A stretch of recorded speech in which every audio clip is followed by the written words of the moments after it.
But this was the case. I would have thought this earlier. So all this drama for what? Because of your attitude? You will take the decision for this one, I will take the decision for this one. Don't say sorry to me. I don't care. First of all, you are out of my scope. त्याची माफी मागा. त्याला त्रास दिला त्याला मी direct हे कुठे इकडे त्याला डायरेक्ट पाहूला ट्रान्सफर करताय. आम्हाला हे बघा इतके वगैरे क्या सॉरी बोल रहा है?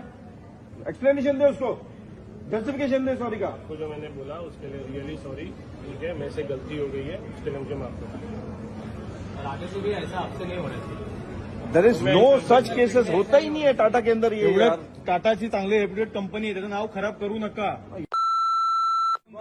कोणताही वाद विवाद इथे निर्माण करायचा नाहीये. तो पोरगा आहे, त्याचं वय पण कमी आहे. त्याला डायरेक्ट तुम्ही ट्रान्सफर कायद्याने अशा लेबर लॉ मध्ये नाहीये की कोणत्या टीका लावून तुम्ही ट्रान्सफर देऊ शकता. आणि तू सांगतोस पण त्या वकील इथलाच म्हणजे तुम्ही जाणून बुजून तेढ निर्माण करायचा प्रयत्न करताय काय. इथे बाकीचे एवढे बाजूचे एम्प्लॉई आहेत. ट्रान्सफर पाहिजे इथे परत. सर त्याची ट्रान्सफर इकडे परत करून घ्या. सर यांना समन द्या. आम्हाला कोणाच्या पोटावर पाय नाही द्यायचं आहे. त्यांना वॉर्निंग लेटर इश्यू द्या. ट्रान्सफर इथेच गेला हे बघा, आम्हाला कोणाच्या पोटावर पाय द्यायचा नाहीये. यांना एक वॉर्निंग लेटर इश्यू करा. या मुलाची ट्रान्सफर आहे ती रिवोक करून घ्या. आम्ही तुमच्याशी प्रेमाने बोलायला आलेलो. तुम्ही जो अॅरोगन्स दाखवून इथे गेलात ना, असं नाही करायचं. मेरा बॉडी लैंग्वेज अगर एरोगेंट वाला लगा, आई एम सॉरी सर. उगीच ना आम्हाला तुमच्या पोटावर नाही पाय द्यायचा. आम्हाला विषय आहे की कोणावर अन्याय झाला नाही पाहिजे.